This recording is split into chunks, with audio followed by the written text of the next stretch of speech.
And then I set out with my first 100 pounds of cookie dough to Dolores Park in San Francisco and a little cart I had built for like $500 in Soma and sold out in 3 hours. And I was like, fuck yeah. Like we're on to something. This is real. Like people like it. They're into it. You know, it was just kind of checking those boxes of like, it's unique enough. It's interesting. People are willing to pay the price I'm asking for. You know, I'm a total marketer. So I already had like shirts and all these stickers and magnets I was handing out. Like I tried dope in San Francisco and all this stuff. So it was fun.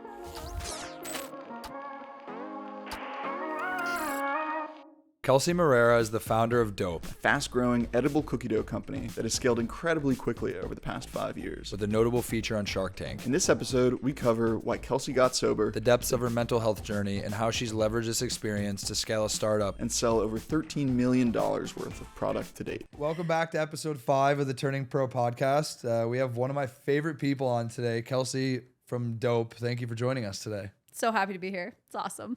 I said this to Adrian before. I go, she is probably my favorite founder. That is very kind. You know a lot of founders, so this says a lot. Thank you. We can get into why, but I think a huge part of that, honestly, is just your story. I think you have a very interesting story, a lot of roller coaster rides, but I think it's shaped your purpose in your life today, what you're working on, how you live your life. So I'd love to like dig into it a little deeper. I know it seems so open-ended just for me to say, like, where do you want to start with it? I kind of want to start where you want to start. Sure. Because it's amazing.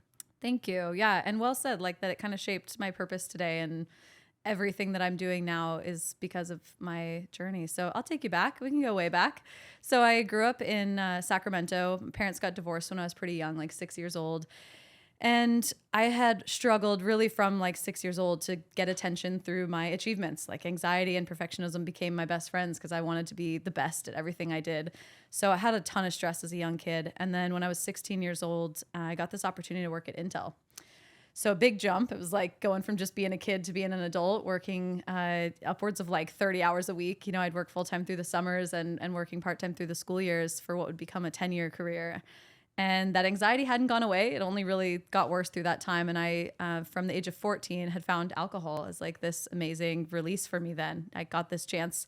First time I drank till I blacked out. And it was like, I didn't have to be on, you know? It was that feeling of just like, I could just pretend to be like everybody else, like be relaxed, pretend to be the cool kids. And like I wasn't living with all this kind of stress and anxiety in my mind. So that really spiraled into a pretty unhealthy relationship with alcohol for the years that followed. And in 2015, you know, a series of events had led up to this in my life. Like with many people who have struggled with substance use disorder, it's like not just one final night that is the final straw. But for me, all of those things led to this night in Barcelona, actually on a work trip, which are always the worst for me. If you guys have been on work trips, everyone's like ready to cut loose and no one knows you have a problem. For someone who's an addict, it's like a escape. No one's going to be there to say, hey, you probably shouldn't have another one. So I really, you know, went full on, and I came to at like 3:30 in the morning. I was in a stranger's apartment, had cheated on a boyfriend at the time of 4 years, ruined that and ruined so many other things. And I just had this like really, really clear moment in my head that morning that was like, I can be so much better than this, and I never want to feel this way again. I want to be the best version of Kelsey every day. And so I made the choice to get sober, and I will celebrate 8 years sober this September. So it's been a pretty wild ride, but that's really the crux of what's led me to everything that's been possible to date. I think it's amazing because, as I mentioned to you, my roommate is also 10 years sober. And I think the thing that I love is for the people who are able to overcome it and like stick with it. Yeah. It's basically just realigning your focus and your values and your energy into something else to help you rediscover that purpose. Because from the minimal understanding I have from the peers to me who've gone through it, it's like you feel this sense of loneliness or like lack of direction. And it's really important to like find that course correct to be able to like dig yourself out of this hole and stay out of it. 100%. It was like, what are you funneling your energy into? You know, and at the time you're like letting it kind of get drained and dragged away with the alcohol. But when that goes away, it's like, what am I going to put it towards now? And I got this huge just unlock of like energy and purpose and focus and like, what do I want to do? You know, I got to kind of create myself at 24 years old and go like, who does Kelsey want to be? Like, what are my hobbies? I literally had to ask myself when I was like newly sober, like, what am I going to do? I don't have a hobby, you know, I have nothing I like to do. And that's when I got back into baking. You know, I loved to bake as a kid. And so baking was like meditation for me in early sobriety and a great channeling of my energy. So I meet a ton of sober founders today, and it makes sense because we all have this like superpower that we've, you know, unlocked and been able to just put our best foot forward every day. So it started with baking. Well, how did that transpire into what you're doing now? Yeah. So I was baking like a fiend, you know, I was like up at 6 a.m. on a Saturday. Like, what do you do with this time you have now? So I was baking like cookies and cakes and cupcakes and, you know, YouTubing all these different techniques to like learn different cake making stuff and just really diving into it. And of course, like living by myself at the time, I like needed someone to share these baked goods with. So I was bringing it into the office. I'd still working at Intel at the time. And that was when I started getting those first nudges of like, hey, you know, you should sell this. This is really good. Or my kid's having a birthday party next week. Can you make, you know, these cupcakes for it? Or can you make this cake? And I was like, yes, I can. I could do a business. And so in Oregon at the time, it was like cottage industry license. So I licensed my home kitchen and was able to do a little like at-home bakery. So this was my first business, was Monster Baby Bakery. My nickname with my family is Monster Baby for being such a messy eater and getting like food in my face. Or if I'm baking, it's like you can see I've destroyed the kitchen. So Monster Baby Bakery was my first little entrepreneurial endeavor. And this was while I was living in Oregon still. And then Intel moved me down to San Francisco for a new job inside the company, which I was very welcome. You know, when you get sober, sometimes like a geographical relocation can be a nice reset. So I was down in SF and I'm like, you know, this bakery thing was fun, but there's no way I can compete with like the world renowned pastry chefs that are here in San Francisco. So kind of put it on the side, but I was still baking a bit for myself. And at the same time with this move to the Bay, I decided to try being a vegan, like many others who moved to the Bay Area. It was like a rite of passage, I guess, but I totally sucked at that. I loved butter, but I was leaving the eggs out of my recipes still. Had a great egg substitute from vegan baking. And so Doughp was literally born on accident because I was making my cookie recipes with butter, so it's really indulgent and delicious, but it was egg-free, and I'm sitting there like, this is amazing. I can save, you know, a bowl of it and snack on it through the week, and I can still bake the cookies I want when I want a few cookies. So that was the light bulb of like, hey, this could really work. You know, the economics of making a cake for 6 hours and selling it for $100 versus like what I realized I could probably do making cookie dough in mass and selling it by the scoop. So Doughp was born from that moment. It took me about 3 months of like creation and ideating, nights and weekends, you know, from Intel to figure out what I needed to even start a business like this. Yeah. Fuck yeah. Like we're on to something. This is real. Like people like it. They're into it. You know, it was just kind of checking those boxes of like, it's unique enough. It's interesting. People are willing to pay the price I'm asking for. You know, I'm a total marketer. So I already had like shirts and all these stickers and magnets I was handing out. Like I tried Doughp in San Francisco and all this stuff. So it was fun. Really fun to just get that inkling of like, we're going to do it. So your natural inclination, that's so different from so many people of like, I like baking for my friends. I'm like, I'm going to bring this to Dolores Park and try to sell it to people. Yeah. Was that just like a natural tendency of yours? Is that? I think the Monster Baby Bakery gave me that little bit of exposure of like, what's it like to make something and sell it? And like, I'd made a website and a social media. And so I was kind of like, I think that entrepreneurial bug had just bit of like, what could be my thing? Like, what could be my business to do something myself? And at Intel, I mean, I was on track to retire at like 43. You know, they have the like this certain rule based on the age you were when you started or yeah. So I was like, super safe path to have just stayed there and carried on. But I moved like way faster than Intel could take. You know, it was always like, I'm ready to like sprint and they're like crawling, you know? So it just kind of felt like I wanted to take control of what I was doing and be able to make decisions and move as quickly as I wanted to move and not have, you know, a year of my life dedicated on a project that suddenly like the budget got cut for, you know, 8 levels above me. And like, it just, my whole year was stupid and canned. Like what I did does not matter. So I was kind of done with that. I wanted to be like, no, this is going to be my thing and something I could do. But yeah, certainly like it being cookie dough and like going to sell it in the initial concept of like catering and pop-ups with the goal of getting storefronts.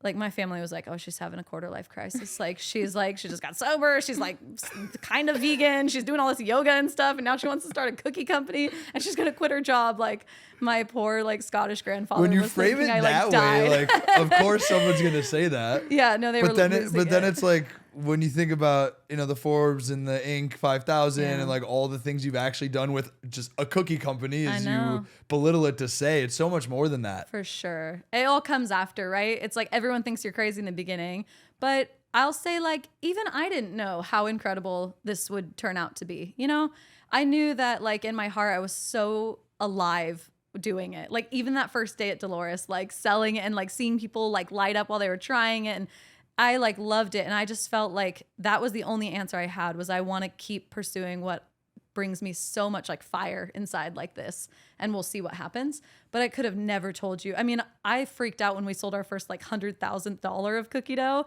So to be like, hey, we've sold more than $13 million of cookie dough today is like beyond your wildest dreams, you know? So but I think it pretty takes cool. like most good ideas, there's someone somewhere like that's kind of crazy. Like I don't know if that's a good idea. I think like my comparable to that is that I gave up my corporate job 12 hours before my first day. And like my dad's a doctor, mom's a nurse, come from a family of stability and linear growth and all the things. And when I sat them down, I was like, yeah, I'm not going. And they couldn't wrap their head around it. Yeah. Right? But at a certain point, you have to do things for you, not for other people. Totally. Like my last job, I was at GoPuff, and like the second I had meetings to talk about meetings was the moment when I was like, all right, like this is time to make a jump and go do something crazy myself. Yeah. Did you know when that was happening? Like when you were in those meetings about talking about meetings? Were you Like when I was need to go? internally? Yeah. What was Yeah, for Like, sure. this ain't me. No, for sure. I just realized that like I wanted to be able to make my own moves, and like Yeah. I actually was working on something to the point you made that like the direction got shifted months later. And I was like, I just spent so much time, so much energy, so many meetings, so many hours like ideating and working on this thing with no autonomy to actually be able to like put my foot down if someone says we're not doing this anymore. And I'm kind of like, no, fuck you. Yes, we are. Like I didn't have that ability.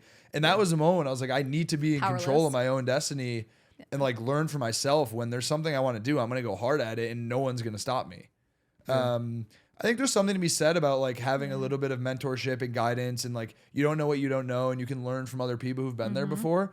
But at a certain point, I've realized that like if you're a problem solver, if you don't know what you don't know, you're going to figure out the person who's going to tell you what you don't know, or find the book or the podcast or whatever it's going to be. And it's just incrementally improving all the time. Yeah. Going from selling one cookie in a park to doing over $13 million. Like the path wasn't this, it was like this, but you figure out a way to get there. Yeah. I always say like, there's no obstacles. It's just a new path forward. You know, you have to be great. like, nothing can stop me. We're just going to find another way around. And that mindset and that resourcefulness, like you said, of not being afraid to ask somebody for an introduction or ask for help. If you don't know, you can do ask, anything. don't get. Yeah, for sure. Don't ask, don't get. Was there zero fear in your mind, like at the time where you had to leave Intel, you had to talk to your family? I'm sure friends were like, what are you doing? What was your self-talk in that period? Yeah, I didn't have any real doubt about it. Funny enough, like I felt like my biggest backup in my brain was like, you know, and my husband says this all the time too, like the advice of like, think about the worst case scenario. And if you're cool with that, if you know, like that'll be okay, then you're good and just go forward. And that was really what I was thinking in the beginning, was just like, all right, if I do this, say it lasts 6 months, say it lasts a year, like I'll be even more interesting and employable to come back to Intel or to find another company or someone else that would want me, because I was brave enough to go and start this, and look what I would have learned in that time.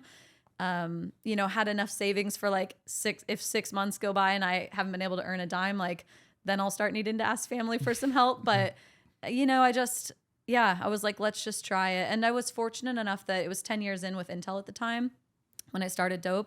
So the first day of Doughp was the first day of my sabbatical. So I got 10 weeks to pretty much like test drive this, if you will, of like, let's go in, let's see how it's going to go. And at the end of the 10 weeks, I need to make a call if I'm really going to be able to quit my job or if I need to go back. And the 10-week mark came, and I literally had to call my manager at the time and be like, I have 2 events in South Bay. Like this cookie thing has really taken off. Like I'm not going to be able to come in, and like I need to put my 2 weeks notice in. This is going to be my thing. So they were super excited for me and really supportive, and that was awesome. But yeah, it was the 10 weeks gave me that little like cushion of like, let's make sure this is viable.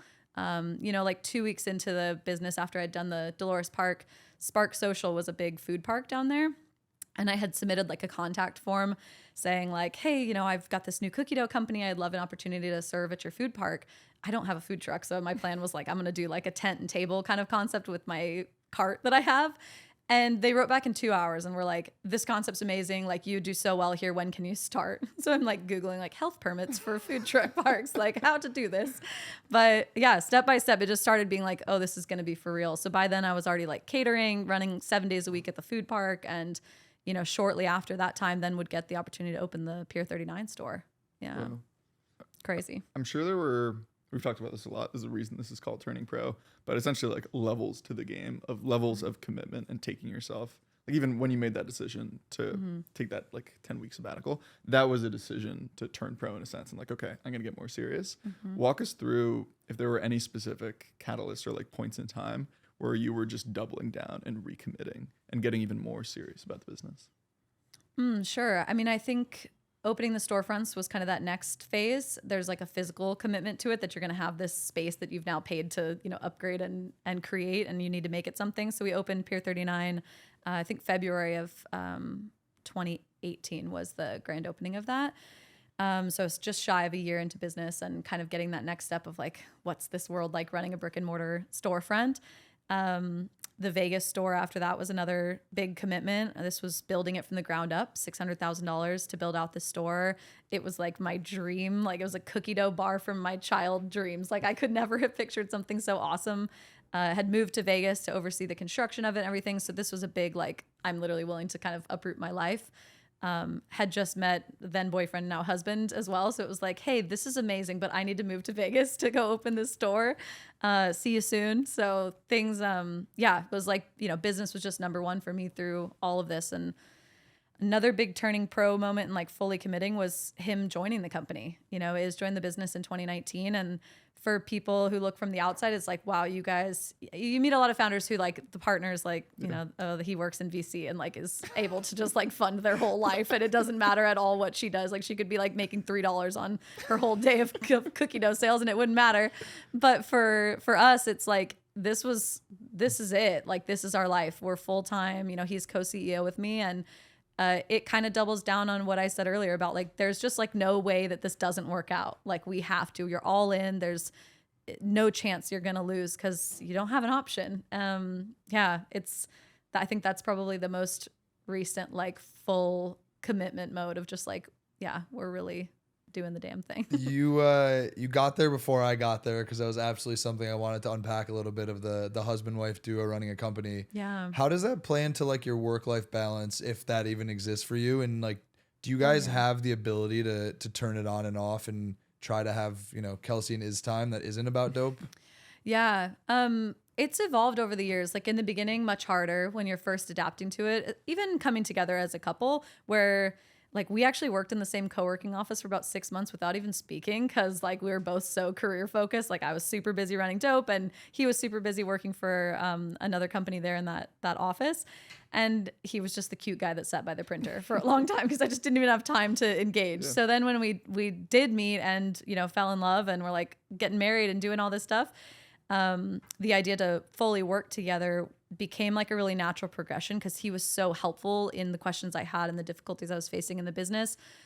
Operations, finance, this world, like, not my thing, and totally his thing. So it was really natural to start integrating it.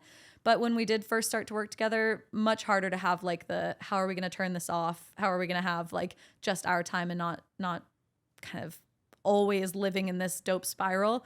Maybe I was even a little worse than him at it, of like, we're out at dinner and I'm like, oh, an idea just came up or a problem came up and I want to talk about it. And he'd be like, tomorrow, like, how's tomorrow for this? Let's put it down and write this down. We can talk about it tomorrow. So I think we've really come a long way. I've had a bit of a personal mental health journey over the last year or so too, like had a I will call it like a mental health breakdown last July, and had to take a full week, like completely disconnected.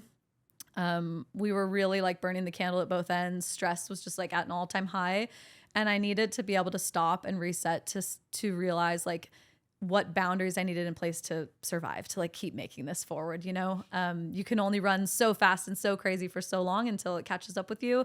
You know, I wasn't eating lunch during the day. Like, you just work through the whole day without eating lunch, working till 6, 7, 8, 9 p.m.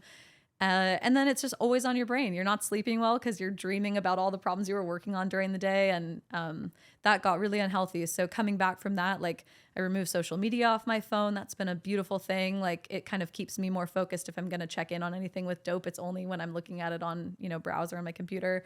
Removed email from my phone as well. Like when I'm working, it's when I'm at my computer. I know, shock face. Get that face. That's is wild. Going on there. Well, I'm like hearing these things, and I'll be the first to admit, in theory, it's not like I haven't thought about it. Yeah. There's been moments where I've like deleted Instagram off my phone, and like a week later, I'm just like, I almost feel like it's an actual addiction in your body. Like, I don't know. The other thing for me is like, I'll like reach for my phone sometimes thinking it's like ringing and it's not. Like it's addicting. Just to pick it up and like open looking it. For the next bell, the next notification. How were you able to like? Was that like cold turkey? You like deleted the social media and the email, and you never like went back? Like when I had this breakdown, it wasn't like I think I need to take some time off. It was like I couldn't get out of bed, like I couldn't move. I was like really having a like your body is telling you need to fucking stop. You know, it was really like full stop. So.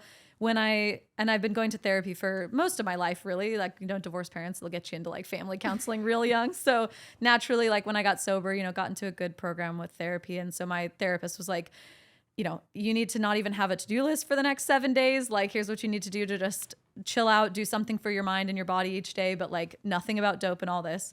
So when I started to slowly like come back into things with work, this was really like clear as day for me that like I needed to get it off my phone. And like, I want to empower anybody that's listening. Like, you can do it too. It does sound so crazy because we literally live in this world where you feel like I need to be on, I need to respond all the time. But like, people will wait. Like, if you don't get back to that email until the normal next working hour when it would be, reasonable to see it the next morning or whatever, it's going to be fine. And it actually was like more peaceful for everyone who works with Doughp. We have a lot of like freelancers, less employees these days, but even them, like it's less stress on them that I'm not like writing them all the time at like 7, 8, 9 p.m., like constantly asking for things. Slack was the same deal. Like that had to go, and everybody's better for it. We have like a much happier working environment for everyone involved with Doughp because it's just more peaceful to not like be on all the time. What other changes have you made? So boundaries around communication hours, social media off the phone or deleted.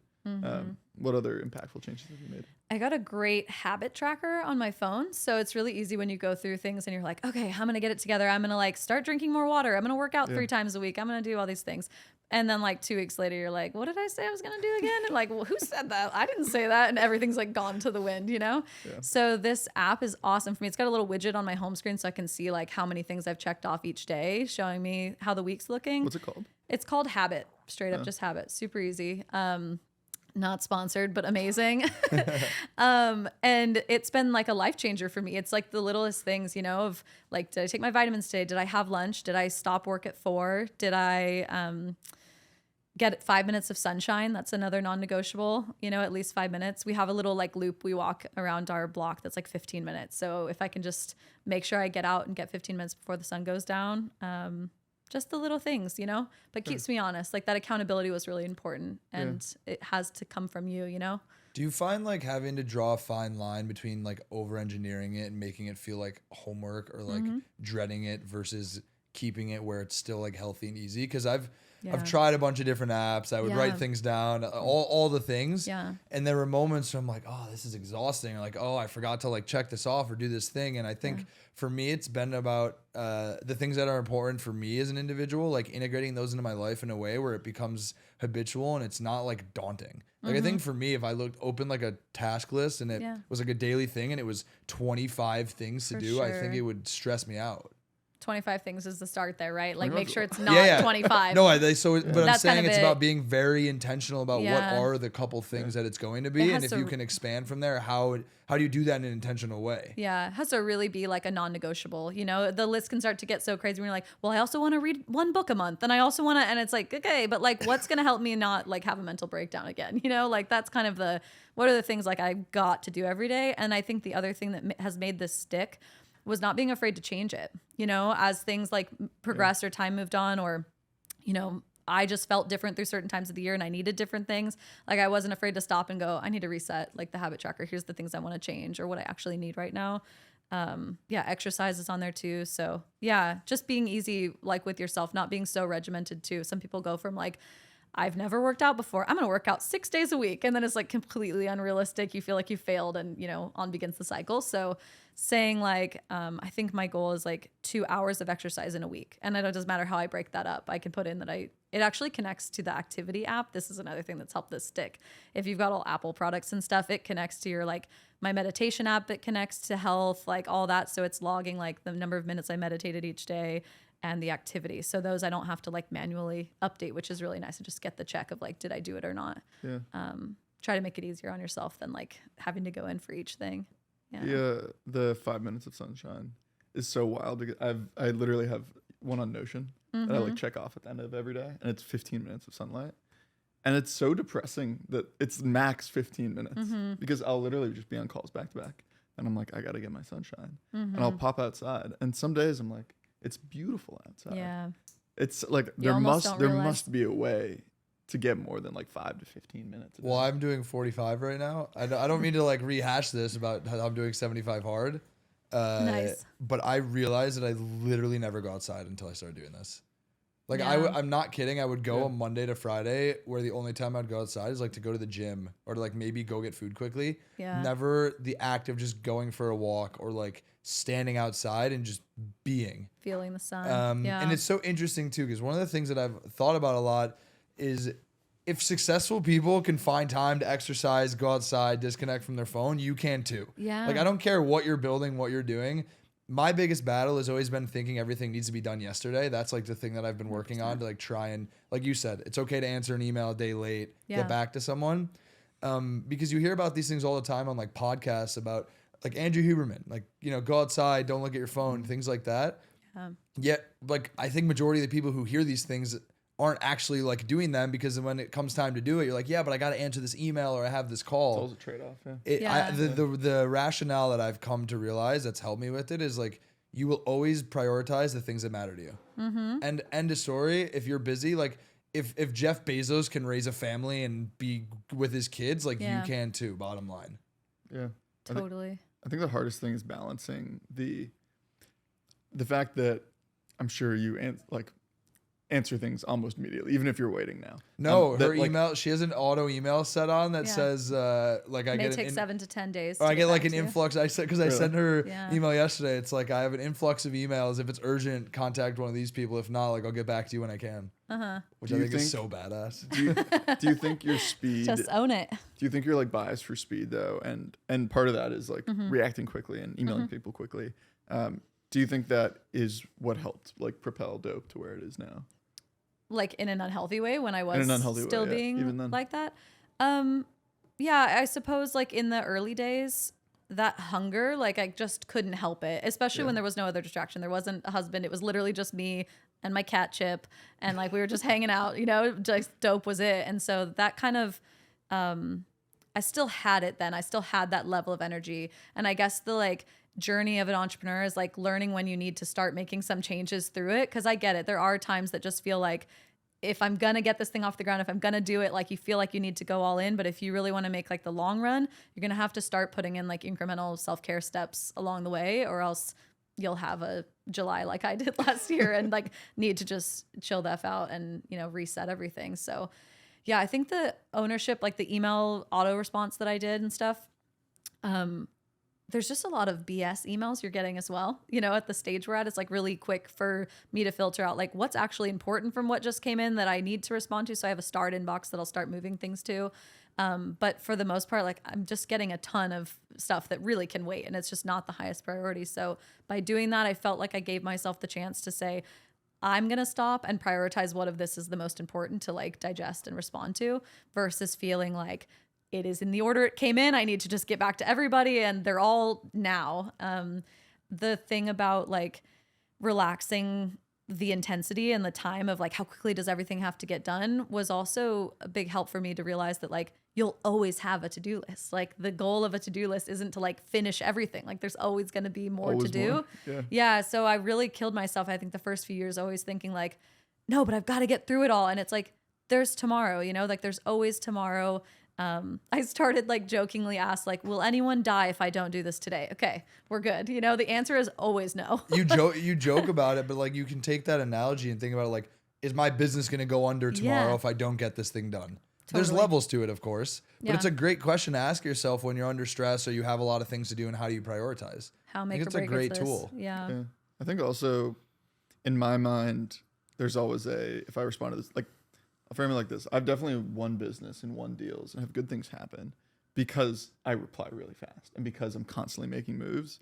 But also over time, I've realized I've also lost deals and lost business because I'm rushing and the quality wasn't what I wanted. Mm-hmm. And I think realizing that over time, it's like, hey, it's not just that you're moving fast and that's great. It's like things are sometimes suffering, like maybe an employee left because you didn't make time for them, right? Yeah. Because you were trying to reply to everything so quickly. I think like that learning over time, it's not maturity because I recently started a business, but that was definitely a big learning that I'm starting. I don't know if I'll have an autoresponder, but I'm definitely leaning towards your philosophy. Yeah. I think it's intention. Like you being very meaningful about the decisions you're making, like being very good at figuring out what is the email you need to respond to and what's the one you're not going to respond to and why. Like the example is being like, if you knew this deal, for example, needed more thought and more like ironing out before just jumping the gun, it's like if it doesn't work out in the end, there probably was other reasons as well. But what you don't want is to like mess up because you got too eager or too antsy, and making that response happen very quickly. I want to shift gears here though and talk about this podcast. Honestly, isn't that much about sitting and just doing business conversation all the time, but Doughp is like actually one of my favorite brands, so I'd feel remiss like not to talk about it. So like I admittedly, this is like very ass backwards, but like I can't order the product because I'll eat the whole thing in one sitting. I mean that wholeheartedly. She sent me product the first time. I was like, all right, we're done. Like I'm all in on the brand, but like we're not doing this anymore. Did you eat the whole thing? Yeah, she sent me like 6 things and yes, so I don't do it anymore. But that's awesome. I'm the biggest fan of the brand. I just invested in it. I'm all in on it. The thing I want to tap into with you though is how you think about the delineation between like just having a quality product and then just like the brand and the community piece. Like how you think about managing those two and how one outweighs the other and vice versa. Because I think in a world of consumer today, there's so much optionality that like you need to have a good product, but also you need to give someone a reason to come back to that good product. Yeah. Like what's the why? Yeah. Yeah, I felt like, you know, as I mentioned, big marketing person. So in the beginning for me, it was like, yes, this cookie dough is amazing. I'm so excited to sell it. But also like, what's the brand going to be and what's the name and what's the like whole reason? And I think in something like a commodity like cookie dough, you know, I mean, not only can you make it at home, but like Nestle and Pillsbury, they've been crushing it for a long time. Like they're just doing their thing. So you're trying to break through in what has just already been around and like what's going to be interesting about you. So I knew it couldn't just be the product. And for me, this was like the interweaving of, you know, my personal why and the business. I had a big, I think, exposure to philanthropy really starting in my Intel days. Like they had sent me on a volunteer trip to the Philippines for 2 weeks. Like they do just an incredible amount of stuff to support the world. It's like a company that's making a ton of money, but they also do so much good. So I felt like I had that in my head from the beginning. It was kind of like, what could be like my reason and my why with Doughp? And it turned into what is now Doughp for Hope, starting at our very first like brick and mortar-ish opening. Before we had the pier, we had a little kiosk on Market Street, and the grand opening was on my 2-year sobriety anniversary on the exact day. So I had said on the Facebook event, if you say it's Doughp to be sober at checkout, you'll get 20% off in honor of the founder's sober birthday. And I started getting flooded with messages from people saying, you know, they were a couple weeks sober and asking if I knew of any good meetings in the city, or someone who was 13 years sober and said he had never told anyone. And it was really cool to see me sharing that publicly.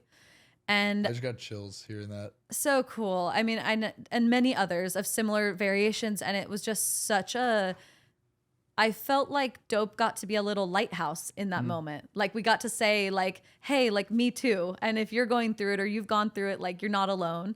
And so I started Doughp for Hope, my goal to break the stigma around mental health and addiction recovery and help people not feel like they need to wait 13 years to share, you know, their story and share what they've gone through. Because to me, you know, people would ask, like, are you going to tell investors that you're sober? Like, aren't you worried? They're going to think, you know, you're like, something's wrong. And I'm like, I can't wait to tell them I'm sober. Like, this is the coolest thing about me. Like, I cannot wait. It means I saw something wasn't working in my life and I changed it. Like, that's something I should be so proud of.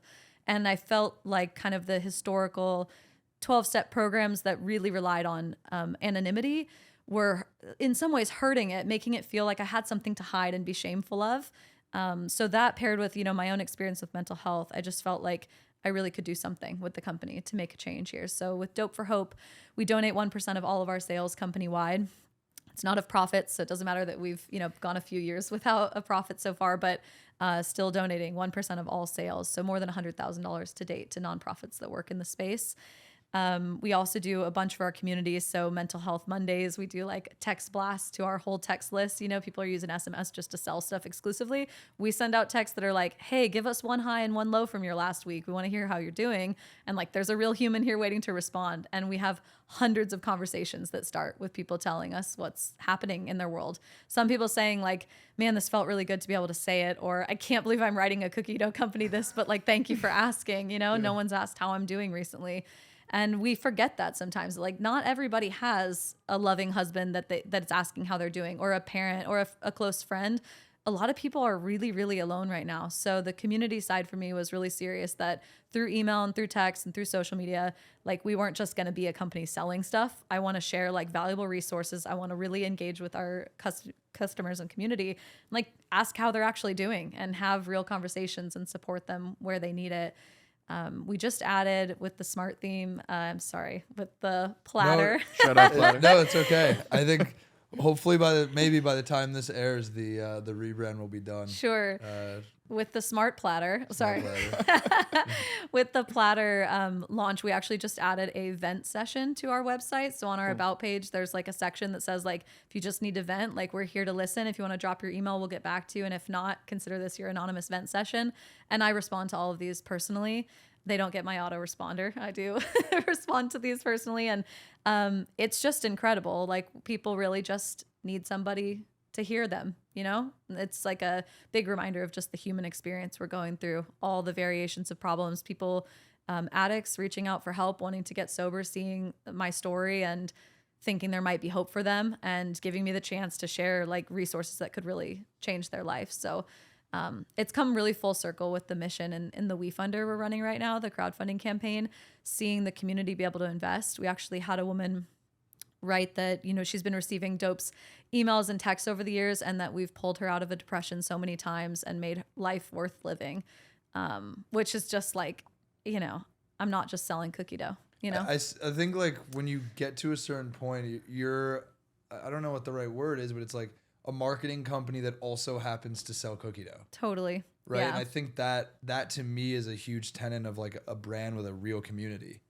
is when like people aren't like, I'm sure if tomorrow you were like selling something that isn't cookie dough, there's probably a ton of people that would maybe like, I'm a little confused, but like they'll buy it anyways. Mm-hmm. Right. Because their why in terms of why they align with your brand is so much greater than the product itself that you're selling.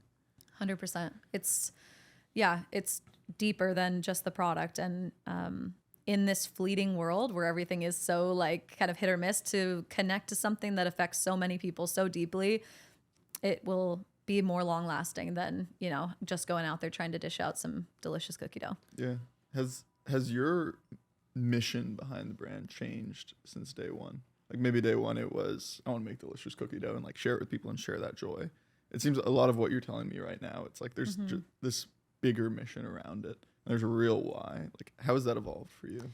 Yeah, I think like over those first 6 months or so, it was really kind of like trying to figure out how I would do it and what it would look like. And while doing the whole, like, what would the actual business be? So yeah, I think over those first 6 months, it was like setting up the business to be stable enough of like, what's this going to look like? What's our path? And then as soon as that, that 2-year sober birthday grand opening happened, it was like, got it. Then I kind of put pen to paper about like, what could this look like? Doughp for Hope, life is raw, cookie dough helps. All the things kind of like came together of what could this really look like. You said like pen to paper. Was that literally a session that you were like, okay, the business is stable to a point?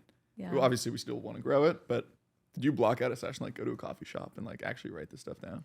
Yeah, I was in, I think that co-working office at the time actually, had an employee that was kind of helping to support on like brand strategy and whatnot, kind of quasi friend kind of supporting.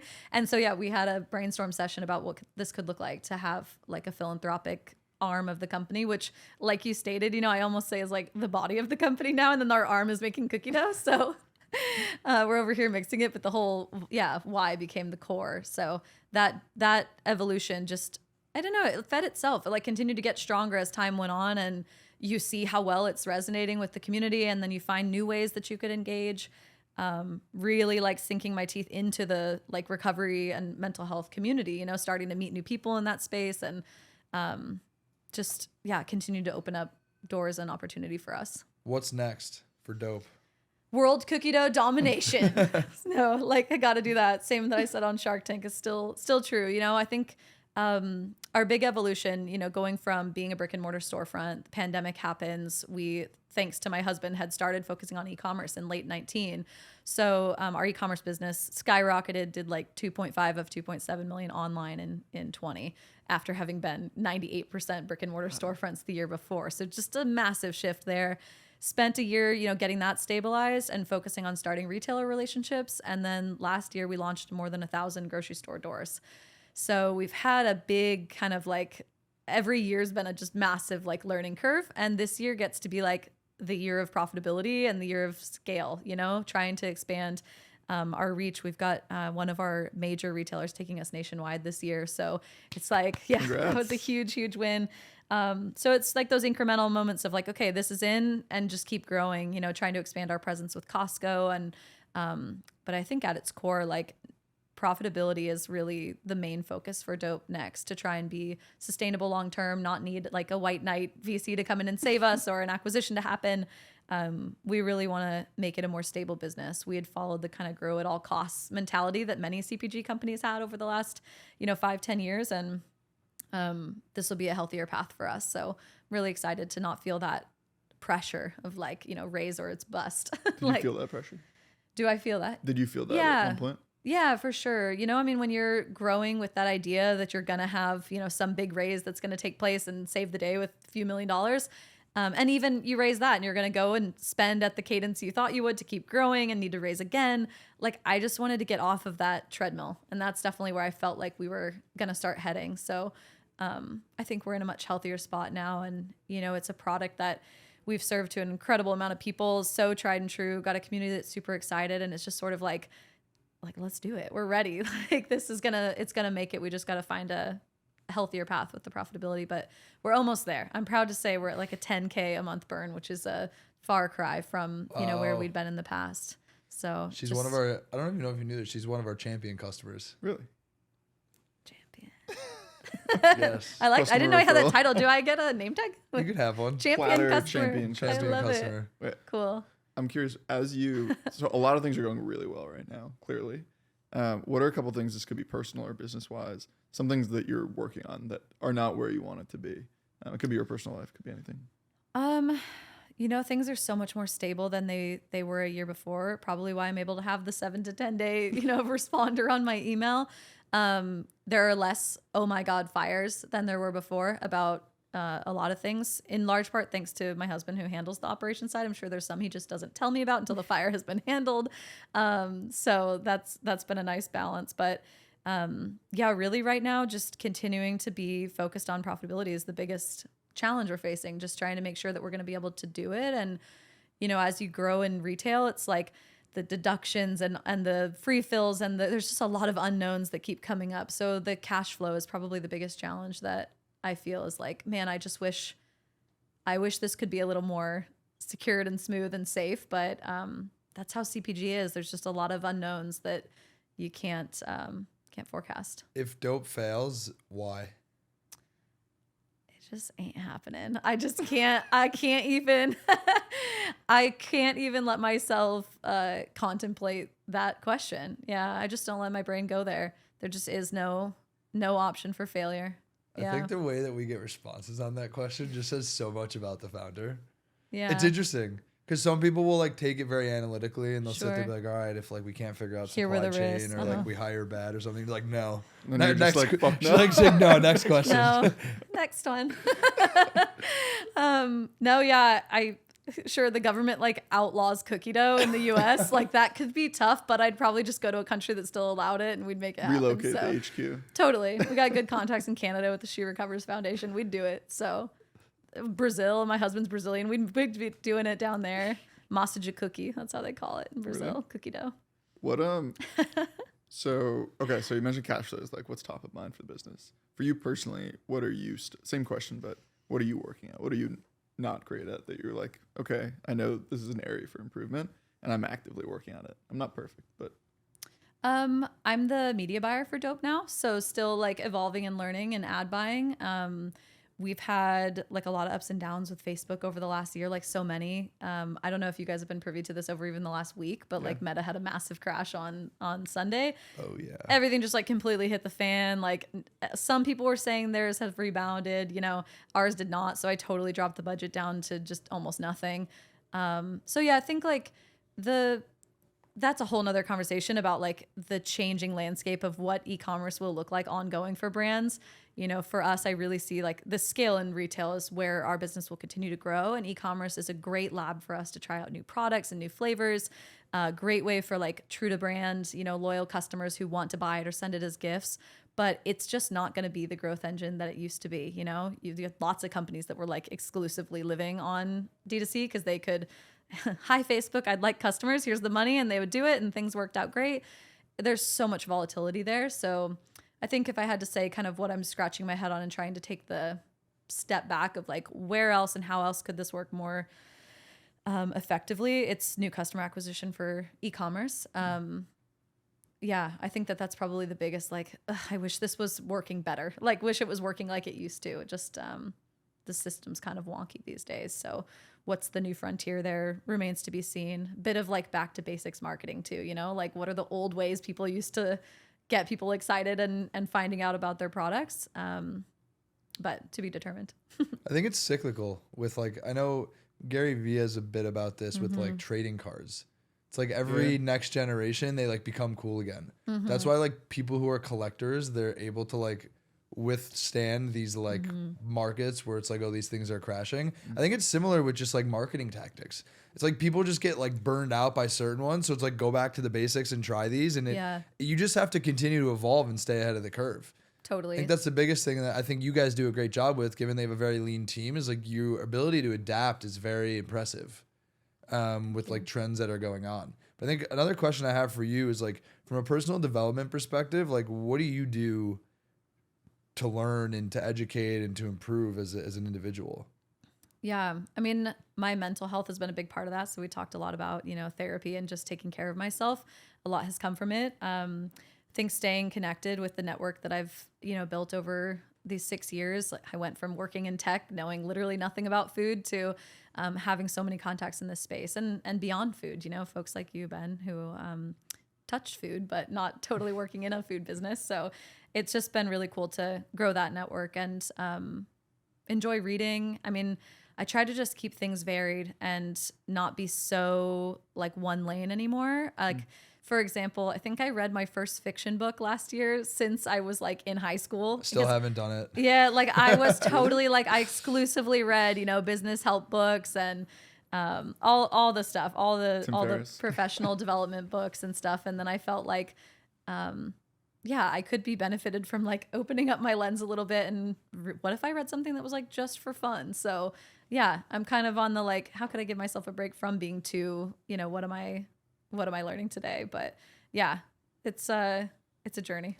after like a long week, say, I mean, it's almost Friday afternoon. You've been focused on like media buying. You had a hell of a week with Meta. Like, what do you do you mentioned some of your like non-negotiables. Sure. What do you immediately do 6 p.m. Friday? You're locking off to, I don't know, put you in a state where 4 p.m. where you can not recharge, but just take some time for yourself. Yeah, 4 p.m. But my, so funny.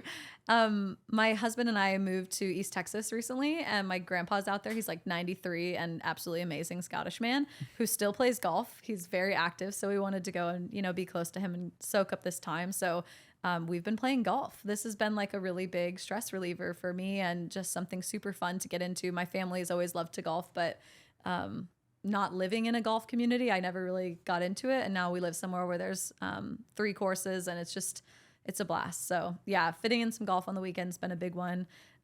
Take baths. I try and get my Zen in, do some yoga, all the normal things, a lot of those habits, making sure that it sticks. It's not a Monday through Friday only. Those are Saturday and Sunday as well. So, but you find pleasure in those habits being like activities of choice, not like things I have to do. They become things you want to do. Yeah. It's like fulfilling too, self-fulfilling cycle. Cause it's like, oh, when I meditate, I feel better. Oh, when I do my exercises, like I feel better. Oh, when I'm getting the sunshine, I feel better. So yeah, those really like keep me excited to do it. I don't feel like it's a chore. I feel like it's like taking a shower, nobody has to force you to take a shower. You're like, I don't want to smell. I feel the same way. Like I don't want my mental health to smell. So taking care of myself is really important.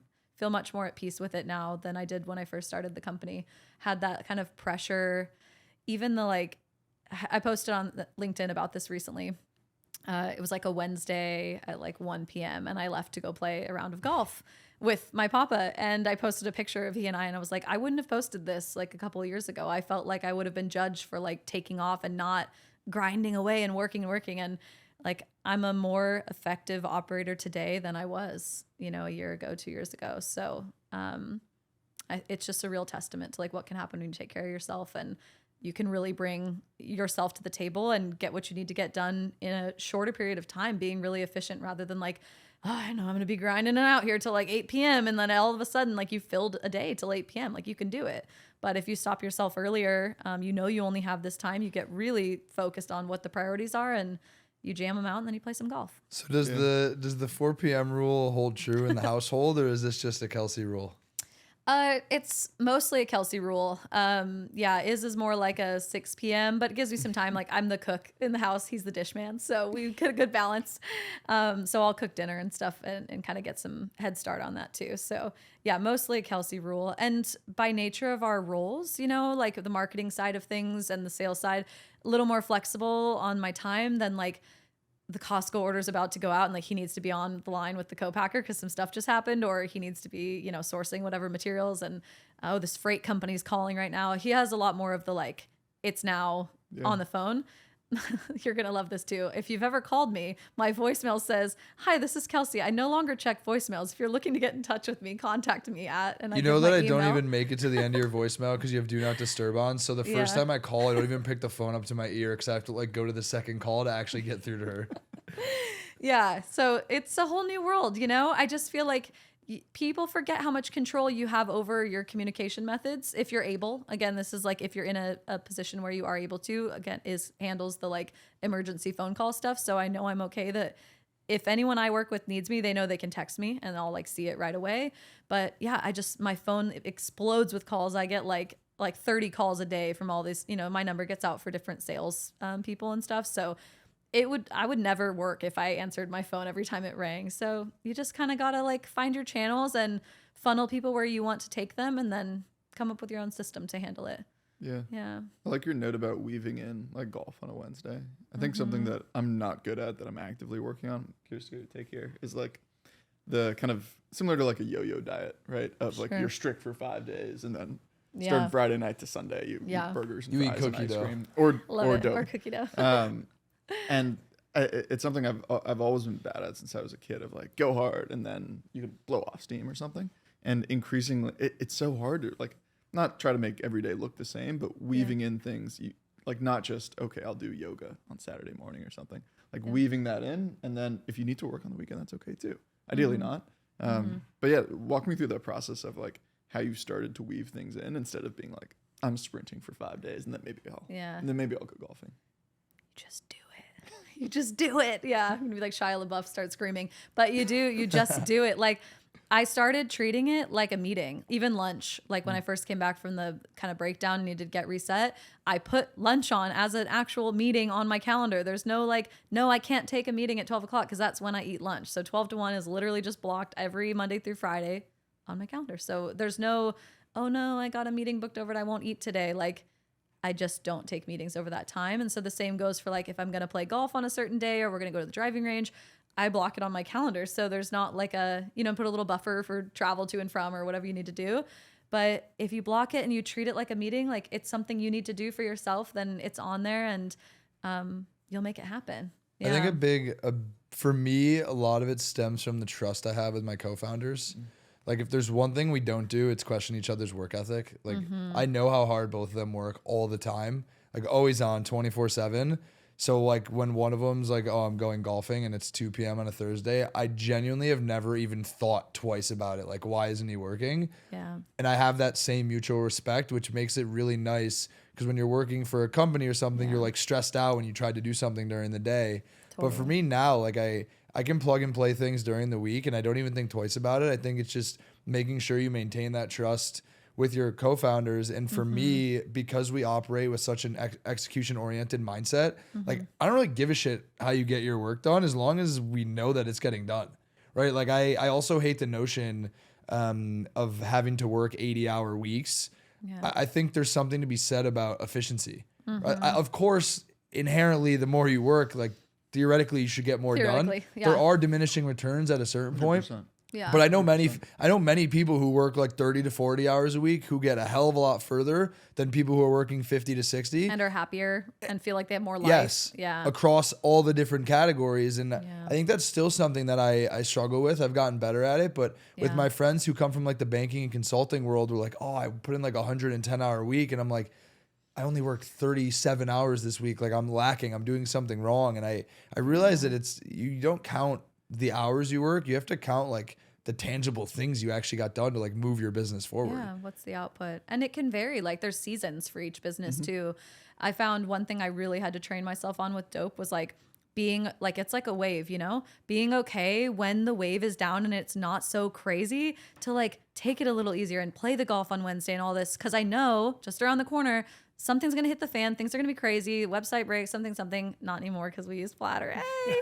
But, you know, like we used to have those kind of like, oh shit moments that are going to come. And so when it was calmer, I could be a little easier on myself to say like, take advantage of this because it's about to be batshit again, you know, in a few weeks, something's going to happen again. So that's hard to remember as a founder when it's like down and you're like, okay, well, I just need to keep, you know, I need to fill the time and keep working. But it's like, no, take advantage of this, that nothing's on fire right now. And you really could take care of yourself a little more to build up for when the next push is. It's even fascinating because we actually feel that on a more micro level within our company. Because like in Q4, like our sales and marketing efforts are very minimal because it's busy season for D2C brands. Yeah. But like our product and engineering team are like fully swamped making sure that like things are going smoothly for our brands because the last thing we can afford is to have like a malfunction in their busy season. Totally. So it's like interesting you say that because we have those ebb and flows within the organization. It's for us, it's not like a company thing where it's busy for everyone, not busy for everyone. And so that goes back to the trust piece where I know that like other seasons, like my technical co-founder is probably going to take vacation and take time off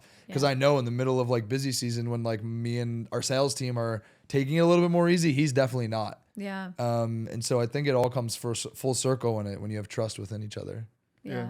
For context, I run a content agency, and so we're client facing, right? And so I'd say like 75% of the time, it's just focusing on serving existing clients, making sure they're happy, and then you have to completely switch and sell into new segments, or hey, we want to move into enterprise, or we want to move more into a fintech market and start serving them, and those seasons are so real because there's always a sprint of we're moving into a new fintech vertical right now, more in like enterprise focused.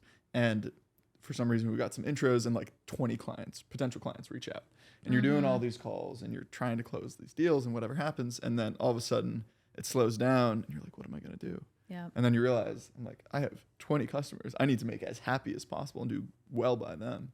And the seasons analogy is too real. Yeah. Every day. Comes and goes. So, and it's hard for staff, you know, you talked about the teams being different. I remember when we did have 2 full-time employees working, one director of operations, one was a director of marketing.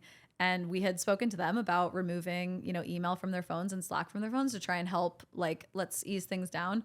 And they were like anxious as ever about it. Like they couldn't bear the idea of removing it from their phones. And the same goes for like taking time off or all these things. Like, I guess corporate America, they had come from corporate backgrounds and it really has ingrained this crazy work ethic in people where they feel like if they take time off, like they're going to fail, or if they don't respond to something right away, like it's going to be bad. So sometimes it's like the co-founder side, you were saying how you really trust your co-founders. it's funny to like, how do you help get that same trust like shared with the employees? Cause like they have to believe it too. You know, they have to know that you really do trust them. We always said that, like, it doesn't matter what hours you guys are working, doesn't matter like how many days, how many hours, all these things going in, like the output, like I'll know if you're doing the job, and that's what really matters. But it's hard to get that like mental change for people who have always worked in that mentality of like, it's about the number of hours I put in, not my output. Yeah. I want to shift gears into something we mentioned just because it's something that hits close to home with me, but the concept of therapy.